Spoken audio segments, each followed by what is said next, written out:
আল্লাহ তুমি আমার এই আস্তাগফিরুল্লাহ 1000 কোটি বছর বাঁচার তৌফিক দান করো।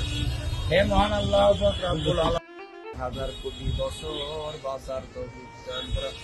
হে মহান আল্লাহ পাক রব্বুল আলামিন দুনিয়াতে যত বালা মুসিবত আপনি আমাদের আল্লাহ আজকের এই যে দোকানটায় বলছি, এই দোকানদার অত্যন্ত ভালো মানুষ ছিল, আপনার দিনের কাজ করতে গেছে।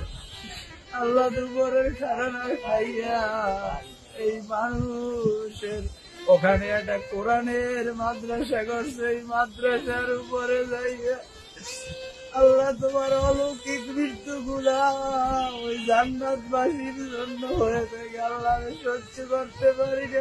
ঢাকা বিশ্ববিদ্যালয়ের ফজলুল হক মুসলিম হলে এক যুবককে পিটিয়ে হত্যার অভিযোগের ঘটনায় 4 শিক্ষার্থীকে জিজ্ঞাসাবাদের জন্য আটক করা হয়েছে। তারা হলেন ছাত্রলীগের সদ্য পদত্যাগ করা উপবিজ্ঞান ও প্রযুক্তি সম্পাদক ও পদার্থবিজ্ঞান বিভাগের শিক্ষার্থী জালাল মিয়া, মৃত্তিকা, পানি ও পরিবেশ বিভাগের শিক্ষার্থী মোহাম্মদ সুমন, পুষ্টি ও খাদ্য বিজ্ঞান ইনস্টিটিউটের মোত্তাকিন সাকিন এবং সাজ্জাদ। আটকের বিষয়টি নিশ্চিত করেছে ঢাবি প্রক্টর সাইফুদ্দিন আহমেদ জানান, প্রক্টোরিয়াল টিম 4 জনকে আটক করে শাহবাগ থানায় সোপর্দ করেছে। আটক 4 শিক্ষার্থী ফজলুল হক মুসলিম হলের আবাসিক শিক্ষার্থী। ইতোমধ্যে হল কর্তৃপক্ষ একটি তদন্ত কমিটি গঠন করেছে। আগামীকাল সকালে কমিটি চূড়ান্ত তদন্ত প্রতিবেদন দেবে। এর আগে গতকাল রাতে ফজলুল হক মুসলিম হলে গণপিটুনিতে তোফাজ্জল হোসেনের মৃত্যুর ঘটনায় মামলা করেছে ঢাবি প্রশাসন। শাহবাগ থানায় দায়ের করা মামলায় অজ্ঞাত পরিচয় আসামিদের নাম উল্লেখ করা হয়েছে।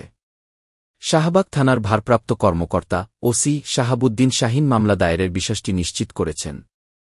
তিনি জানান, হলের শিক্ষার্থীরা তোফাজ্জলকে ছাত্রাবাস থেকে মোবাইল ফোন চুরি করেছে বলে সন্দেহ করার পর এই ঘটনা ঘটে। ঢাকা বিশ্ববিদ্যালয়ের প্রক্টর সাইফুদ্দিন আহমেদ বলেন, ভুক্তভোগীর ন্যায়বিচার নিশ্চিতে বিশ্ববিদ্যালয় প্রশাসন তদন্তে পূর্ণ সহযোগিতা করছে।